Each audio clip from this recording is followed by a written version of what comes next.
자, 이 시간에는 이 삼각형에 대해서 한번 살펴보는 시간으로 진행을 하겠습니다. 우리가 그 동양에서 역사를 하다 보면 좀 무수한 삼각형들을 만나게 됩니다. 그 첫 번째 계기가 아마도 원방각에서의 삼각형이 아닐까 이렇게 생각을 합니다. 원방각은 우리 동양학을 나타내는 아주 원초적인 기호죠. 그 기호를 이렇게 동그라미, 네모, 세모로 이렇게 표현을 하기 때문에 동양에서 공부를 하는 사람은 무조건 삼각형을 먼저 만나게 됩니다. 그래서 삼각형 하면은 원방각에서의 세 번째 이렇게 이제 우리가 만나게 되고, 또 삼각형을 만나게 되는 계기가 한자에서입니다. 한자에서는 삼각형이 그 하나의 한자로 이렇게 등장을 해 있어요. 그래서 한자를 공부하는 분들은 또 한자에서 삼각형을 만나게 되고, 그 다음에 명시근문, 앞에서 이제 설명을 드렸던 명시근문에는 무수한 삼각형들이 등장을 합니다. 그래서 이렇게 세 가지 우리가 삼각형을 만나게 되는 이런 계기들을 이제 이해를 하고, 직접 명시근문에 나타난 삼각형으로부터 삼각형의 진짜 의미가 무엇인지, 원래 의미가 무엇인지 한번 같이 살펴보도록 하겠습니다.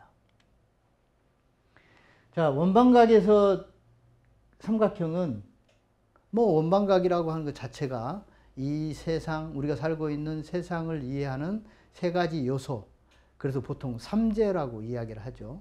이 세상을 내가 세 가지 소재로 보겠다. 그럴 때에 이제 등장하는 이게 최초의 기호입니다. 기호 체계. 기호 체계가 동그라미, 네모, 세모인데, 동양에서 역사를 말하든 문화를 말하든 철학을 말하든 저 세 개의 요소가 곳곳에 스며져 있습니다. 왜냐하면 동양 역사, 동양 문명을 시작한 사람들이 최초로 착안했던 기호 체계가 바로 동그라미와 네모, 세모이기 때문에 이 도형이 기호로, 문자로, 상징으로 이렇게 어딘가에 이렇게 참여를 하게 되는 거죠. 어쨌든 우리가 처음 만나게 되는 원방각에서의 동그라미, 네모, 세모는 이런 의미입니다. 하늘, 땅, 만물. 동그라미는 하늘을 나타내는데 둥그렇고, 하늘은 둥그러우니까 동그라미로 표현했다는 거예요. 땅은 네모지어서 방이라 하고, 방이라는 말은 이전 시간에 말씀을 드린 바가 있습니다. 방이라는 것은 셋의 구조에서의 두 번째. 그래서 요 셋을 한 세트로 보는 사고 방식이 있다. 이것을 이제 이해를 해야 우리가 이제 원방각을 바르게 이해할 수가 있어요. 이 따로따로가 아니고 저 셋은 언제나 합해서 하나. 그래서 서로 떼어낼 수가 없습니다. 하늘과 땅과 만물이 그러하다는 거죠. 이것은 사고 방식이기도 하고 가치관이기도 하고 그래요. 자, 삼각형은 그래서 만물을 나타내고 뿌리 지어져 있다. 그래서 이제 각으로 이렇게 표현을 합니다. 자, 원방각에서 삼각형은 세 번째인 각이다. 만물을 나타낸다. 사람으로도 표현된다. 이런 점들을 이해하면 좋겠습니다. 그 다음에 한자에서는 이 삼각형을 삼합집이라는 의미로 씁니다. 삼합이라는 것이 무슨 말이겠어요? 삼합은 세스합이다. 자, 삼각형에서 세스합이라면 우리가 이런 걸 생각할 수 있겠죠. 세 변은 각각 독립된 의미를 가진 개개의 요소들이다. 그래서 삼각형을 이렇게 다시 분해를 해볼 수가 있습니다. 삼각형, 서 있는 거, 누운 거, 빗금.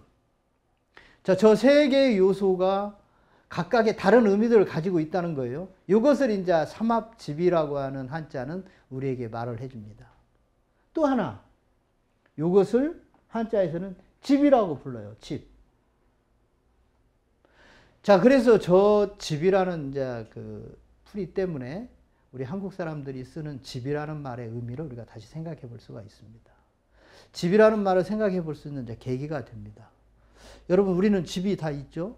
그리고 또 밖에 나와서 일을 하다가 집으로 돌아가죠? 그 집을 집이라고 부르죠. 왜 집이라고 할까요?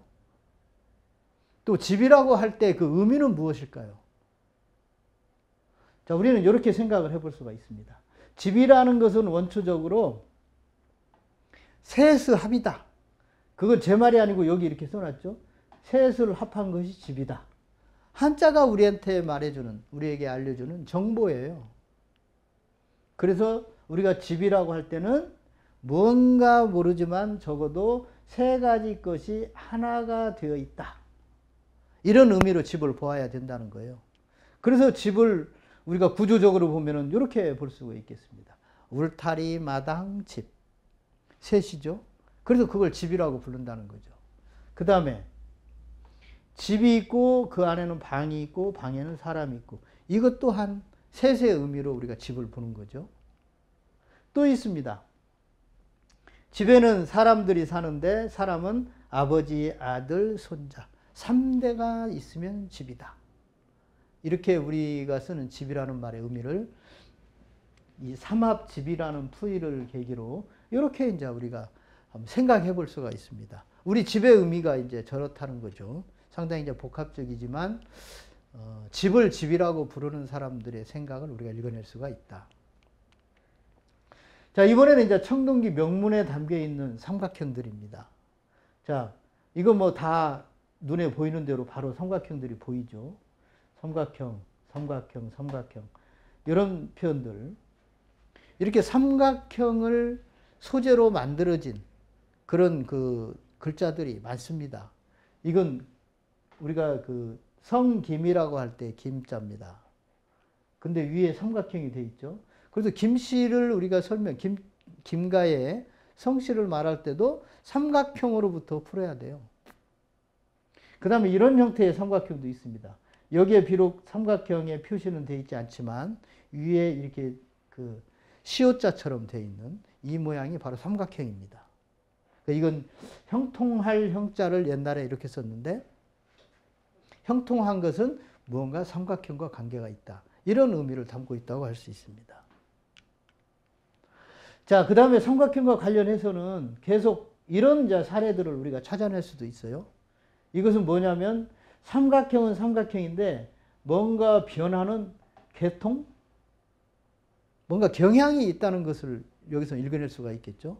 내용이 무언가 모르더라도 삼각형에서 뿌리가 하나 나고 뿌리에서 싹이 나고 또 여기는 삼각형 하나에 여기는 삼각형이 2개, 여기는 삼각형이 3개. 뭔가 이런 하나의 흐름, 질서 이런 것이 있다는 것을 알 수 있겠죠. 또 있습니다. 삼각형 하나, 삼각형 2개, 이 밑에 이제 꼬리가 달려 있다는 것을 주목하실 필요가 있습니다. 그 다음에 삼각형 3개. 그 다음에 또 여기는 뿌리가 없죠? 뿌리가 없는데 삼각형 2개, 뿌리가 없는 삼각형 3개. 자, 이런 것들은 이제 명문에서 찾아지는 삼각형 관련 이제 모양들인데 그런 것들을 다 이렇게 모아놓고 보면은 모종의 그 속에 질서가 있다는 걸 알 수 있다. 이제 이런 것들이 이 명문을 알아가는 데 필요한 하나의 어떤 정보들입니다.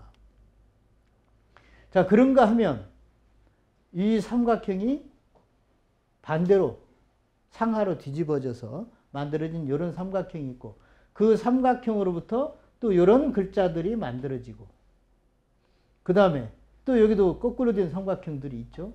여기에 뭔가 삼각형이 변화하는데 뭐 우리가 아직은 잘 모른다 하더라도 뭔가 일정한 패턴이 있다. 하나의 질서가 있다. 이런 것들을 이제 우리가 여기서 짐작할 수가 있습니다. 자, 이 모양은 우리가 삼각형의 의미를 알아내는데 결정적으로 중요한 역할을 합니다. 자, 이 모양은 우리가 노풀꼬라고 하는 노풀꼬자의 옛 글자인데 이 글자가 등장하는 것은 고양시의 이름자입니다.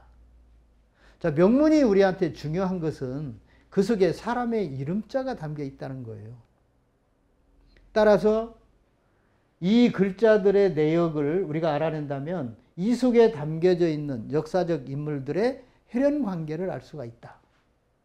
그리고 저 모양들 사이에 놓여 있는 모종의 내적 관계를 읽어낼 수가 있다. 그런데 삼각형을 기준으로 여기는 삼각형이 하나, 삼각형이 2개, 삼각형이 3개가 있다. 그렇다면 뭔가 이들도 관계가 있을 것인데 그 중심에 있는 이 모양이 고양시의 고자다. 그러면 나머지 삼각형 하나, 삼각형 셋도 고양시가 관계가 있겠죠? 이런 것들을 우리가 이제 읽어내는 겁니다. 자, 구체적으로 삼각형 관련해서 이렇게 모양을 재구성을 해보면 이렇게 말할 수 있어요. 삼각형을 상하로 2개, 삼각형을 3개. 그렇다면 2분이 고양시라고 하면 2분의 삼각형에다가 삼각형을 하나 더한 이 모양은 고양시의 아들일 가능성이 크고, 이 고양시보다 앞에 있는 이 삼각형은 고양시의 아버지의 상징일 가능성이 크다. 이런 정도로 우리가 이제 유추해 볼 수가 있습니다. 근데 실제로 명문에 봤더니 고양시의 아들이 이런 그 고양시의 아들의 이름이 표시된 명문이 출토가 됐어요. 발견이 됐어요. 개산씨. 이제 이 모양은 우리가 산의 상징성이 너무 크기 때문에 우리가 산자는 묘산자는 그냥 산의 형상일 거라고 생각을 하는데, 옛 명문들을 보면은 이것은 산의 형상이 아니라 그냥 삼각형 3개입니다. 자, 이 계산씨는 누구냐면 정옥 고양시의 셋째 아들이에요. 중여곤이라고 하는 고양시의 셋째 아들. 그렇다면 이 삼각형 하나와 둘과 셋은 구체적으로 어떤 인물들의 이름자일 가능성이 있는데, 그 중에서 두 글자가 고양시와 고양시의 아들 중여곤의 이름자다. 그렇다면 이 두 가지를 기준으로 이 두 가지로부터 그 앞에 있는 삼각형 하나의 의미, 삼각형 하나가 누구를 의미하는지를 읽어낼 수도 있습니다. 자, 이것은 명문이라고 하는 것이 사람의 이름자로 되어 있다라고 하는, 앞에서 명문에 대해서 말씀드린 그것을 우리가 참고해서 말씀드리기 때문에 이 삼각형이 지금 우리가 보면 이게 사람의 이름자라고 말하기는 어렵잖아요. 그런데 실제로 쓰인 용례들을 이렇게 명문에서 찾아보면 사람의 이름으로 쓰였을 가능성이 매우 크다. 사람의 이름이라고 하면 이런 관계의 연장선상에서 고양시의 아들, 고양시의 아버지일 가능성이 크다. 그래서 삼각형은 고양시의 아버지 희와 주시의 상징이다. 이렇게 말씀을 드릴 수가 있습니다. 구체적으로 희와 주시의 이름자에서 삼각형이 등장하는 경우가 아직은 발견되지 않았기 때문에 다른 명문들을 통해서 이렇게 유추해서 설명을 드리게 됩니다. 자, 삼각형이 희와 주시의 이름자라고 하는 것은, 그리고 이 삼각형이 셋의 상징이라고 하는 것, 이런 것들을 참고를 해보면 이것이 희와 주시의 이름자라고 이렇게 강조할 수 있는 뭔가 그런 근거들이 또 전혀 없는 것은 아닙니다. 자, 이것은 달을 가지고 사람의 이름자로 표시를 했어요. 그런데 여기 보면은 발가락이 3개입니다. 발가락이 3개고, 이게서 이제 호미, 양날 호미로 이렇게 호미로 표시를 하고 그 밑에 발을 이렇게 표시를 했는데, 이 그림은 발가락이 3개, 이 그림은 발가락이 4개입니다. 자, 이 3개는 이게 희와 주시의 이름자예요. 그렇다면 발가락 4개는 희와 주시의 아들 고양시 이름자일 것이다. 그 다음에 또 있습니다. 이것은 희와 주시의 이름자 명문이고, 이것은 고양시의 명문인데, 가운데에 이렇게 이제 사다리처럼 되어 있는 줄 3개, 이 모양이 희와 주시의 상징입니다. 그리고 아래에 있는 고양시는 이 희와 주시의 이 사다리를 위에서 주고 아래에서 받는 모양. 자, 이래서 이제 이 유사한 모형 명문을 통해서 우리가 혈연 관계를 이렇게 이제 찾아내는데, 어쨌든 희와 주시와 관련해서는 발가락이 3개, 그 다음에 이 사다리, 이게 사다리가 아니고 사실은 제사에 올리는 술잔입니다. 잔을 배라고도 하는데, 일배, 우일배 할 때의 배라고 하죠. 이게 이제 술잔입니다. 그런데 요 글자가 이제 변해서 나중에 정말로 배주자가 돼요. 그런데 초기에 이 배주자를 이렇게 사다리를 3개로 가지고 썼습니다. 사다리를 3개로 표시한 이유는 희와 주시의 셋이라고 하는 숫자의 상징성, 이것을 나타내는 의도가 담겨 있다. 이렇게 이제 말할 수가 있고, 이 양날 기구와 그 다음에 그 밑에 있는 발가락, 요 3개와 4개는 이 명문 외에도 우리한테 중요한 뭔가 그 정보를 하나 이렇게 알려주고 있습니다. 우리 천부경에 보면은 운삼사라는 표현이 있습니다. 운삼사. 이 말은 3이라고 하는 숫자를 빌어서 4의 성격을 알 수 있다. 이런 말이에요. 말하자면 3과 4는 유사하다. 그래서 운삼사라는 말을 쓰는데, 희와 주씨가 자기 이름자를 표현할 때에 양날 호미 밑에 발가락 3개, 고양씨가 자기 이름을 나타낼 때 양날 호미 밑에 발가락 4개. 자, 이렇게 발가락 3개와 4개로 아버지와 아들을 구분했다고 하는 것은 이분들이 이미 숫자 3과 4에 대한 그 의미, 차이, 속성 이런 것들에 정통한 사람들이라고 할 수 있어요. 그런데 공교롭게도 천부경에도 운 3, 4에서 3과 4를 한 묶음으로 보려고 하는 그런 의도가 있다는 걸 우리가 알게 되죠. 그렇다면 뭐겠어요? 아마도 요런 표현들을 만들어 쓴 사람들이 운 3, 4라고 하는 천부경의 글귀를 만든 사람들일 가능성이 매우 큽니다. 저는 이 발가락 3개와 4개에서 이 천부경과의 관련성을 이렇게 확인하게 됩니다. 어쨌든 희와 주씨의 상징은 셋과 관계가 있습니다.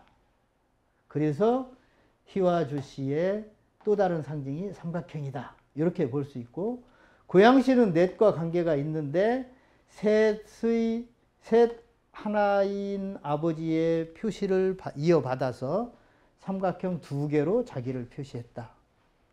이렇게 희와 주씨와 고양시가 그 혈연 관계를 나타내기 위해서 어떤 일정한 경향을 유지하고 있다. 이것을 이제 알 수가 있습니다. 자, 삼각형과 관련해서는 또 2개의 그 변화되는 계통을 이렇게 확인할 수도 있습니다. 삼각형 하나, 아들인 고양시는 2개, 그 다음에 손자인 계산시는 3개. 자, 이렇게 변하는 것, 모양이 좌우로, 삼각형을 좌우로 바꾸는 것은 직계 자손들이 아버지의 이름을 가지고 이름을 칠 때 이런 표현을 씁니다. 모양은 계속 유지가 되면서 상하로 바꾸니까 모양이 차이가 없기 때문에 이것은 2개. 그 다음에 이것은 3개. 그 다음에 이런 관계. 삼각형과 역삼각형. 이것은 이분이 장인이고 사위일 때 장인의 이름자를 상하로 뒤집어서 자기 이름으로 씁니다. 그래서 이것은 자식들, 직계, 이쪽은 사위 집안. 이렇게 2계통으로 삼각형의 모양이 변하고 있다. 이것을 살펴볼 수가 있습니다. 자, 이것 이제 아까 말씀드린 사위와의 관계입니다. 희와 주씨의 이름자인데 이 역삼각형은 소호 금천씨의 이름자에서 주로 발견이 됩니다. 그렇다면 희와 주씨와 소호 금천씨는 어떤 관계일까요? 어떤 사이일까요? 우리가 앞서서 이런 사위의 이름을 짓는 전통이 상하로, 장인의 이름을 상하로 뒤집어서 짓는다. 그 전통에 따라서 이 역삼각형은 희와 주씨의 사위일 것이다. 그렇다면 소호 금천씨는 희와 주씨의 사위다. 이런 관계를 우리가 읽어낼 수가 있습니다. 대부분 우리가 이제 특히 고대의 역사적 인물들의 그 사실들에 대해서는 사마천이 쓴 사기나 그 위에 다른 기록들을 통해서 우리가 이제 접하게 됩니다. 그런데 그런 기록들에 매우 어려운 문제들이 그 속에 사실은 담겨 있습니다. 왜냐하면 지금 이 희와 주씨의 그 사위가 소금천이라고 말씀을 드렸는데 이분들이 살았던 시대는 모계를 중심으로 가정과 사위가 유지되던, 혈연이 유지되던 그런 시대입니다. 그런데 이후에 모계에서 부계로 우리 사회가 한번 대변혁을 겪게 되는데 그 변혁의 시대에 살고 있는 우리는 지금 그 부계의 시각으로 지금 우리의 시각으로 고대 역사를 보기 때문에 이해할 수 없거나 또는 잘못 우리가 알고 있는 일들이 부지기수로 많습니다. 따라서 고대 역사와 관련해서는 지금 우리가 여기서 살펴보는 것처럼 고대 명문 속에 담겨져 있는 이런 관계들을 살펴서 아마 혈연 관계는 다시 재구성을 해야 되리라고 생각을 합니다. 장인입니다. 사위입니다. 그래서 희와 주씨의 사위인 소금천씨가 자기 장인의 이름자를 가져다가 상하로 뒤집어서 이런 이름자를 썼고 이 이름자를 자기 아들 이름을 지면서 사용을 하는데 이 머리에다가 그대로 이 모양을 갖다 놓고 마치 아들 자처럼 이렇게 뿌리를 내립니다. 그래서 이 글자는 소금천씨의 아들인 교국의 이름자다. 그리고 이 글자가 이제 매울신이라고 하는 신자의 원 모양이 되겠습니다. 자, 소호시로부터 그 아들 교국, 교국의 아들이 그 유명한 제국 고신씨입니다. 제국 고신씨는 이 아버지 이 신자에다가 이를 하나 더해서 이것을 좌우로 뒤집어도 모양이 같기 때문에 이를 하나 더해서 요 모양으로 신자를 만들어서 자기 이름자로 씁니다. 이래서 소호씨와 교국, 제국 고신씨가 그 직계 혈통이라는 걸 알 수 있고 이런 관계들이 우리에게 왜 중요하냐면 고구려가 고신의 후예다 이런 표현들이 많이 있습니다. 그런데 지금 이런 우리 명문을 통해서 그 혈통을 찾아가면 고신은 우리 한국인의 혈통이라기보다는 진화인들의 혈통입니다. 따라서 고구려인들이 고신씨의 후손이다라고 하는 기록에 대해서 우리가 어떻게 또 다시 정리를 해야 될지 또 하나의 과제가 남아있다고 볼 수 있습니다. 자, 이 글자, 이런 변화를 통해서 만들어지는 글자가 매울신자, 임금제자, 새로울 신자, 친할 친자 이런 글자들이 이제 이 소호 금천씨로부터 이렇게 만들어집니다. 그래서 우리가 왕이 먼저냐, 제가 먼저냐 이런 표현들을 우리가 이제 쓰기도 하죠. 그런데 이제 이런 관계로 보면 문자의 기원이라는 측면에서 보면 이 제라는 표현은 비교적 후대에 등장을 합니다. 그러면 제라고 부르기 전에는 뭐라고 불렀느냐? 왕이라고 불렀습니다. 왕.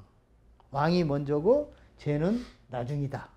근데 지금 우리가 이제 생각하기로는 제가 훨씬 상위고 왕은 이제 그 아래에 있는 어떤 그런 신분으로 이렇게 생각이 쉬운데 글자가 만들어지는 시대 과정에서 보면 이 제가 왕보다 훨씬 후대에 만들어진다. 이렇게 이제 말씀드릴 수 있습니다. 자, 이제 정리를 해보면 이 삼각형은 앞서 우리가 보았던 것처럼 희와 주씨의 이름자입니다. 때문에 희와 주씨와 관련된 그런 이제 역사적인 사실을 담고 있고, 그런 측면에서 이 삼각형을 우리가 다시 본다면, 우리가 이제 일반적으로 우리는 특히 한국인들은 셋이라는 용어를 너무 익숙하게 씁니다. 무엇을 해도 우리는 셋입니다. 그런데 왜 그렇게 셋이라는 것이 우리에게 중요시 되냐면 역사 초기부터 이분들은 아예 역사의 단위를 셋을 한 단위로 이렇게 시작을 했기 때문에 그래요. 그래서 한민족이 셋이라고 하는 숫자에 그렇게 그 관심을 쏟는 그 첫머리에 있는 또 세 분이 있다. 그 세 분이 바로 신농씨, 희와 주씨, 뉘조 이 세 분이 혈통으로 본다면 우리 한민족의 직계 혈통이라고 할 수 있습니다. 그래서 그 우리 한민족 역사 첫머리에 놓여져 있는 세 분, 그 세 분 중에 또 희화 씨는 세 번째, 그리고 그 세 번째를 표현하는 상징 삼각형. 자, 이런 측면에서 우리 한민족의 셋이라고 하는 그 인식, 표현의 기원은 바로 신농씨, 희화, 주씨, 뉘조 이 세 분들이 그 시원이라고 할 수 있습니다. 그 다음에 한국인들이 언제부터 집을 집이라고 불렀느냐. 그리고 집이라고 할 때의 그 의미가 뭐냐. 그리고 셋을 단위로 이렇게 자꾸 뭔가 가치를 셈하려고 하는 기준이 언제 정립이 되었느냐. 바로 이 희와 주씨를 중심으로 한 이 세 분 때라고 할 수 있습니다. 그 다음에 이제 희와 주씨 삼각형이 이 삼각형에서 역삼각형이 등장한다는 것으로부터 우리는 이런 사실을 설명할 수가 있습니다. 장인 사위 무슨 뜻이에요? 두 집안이 교차해서 혼인을 맺는다 이런 뜻입니다.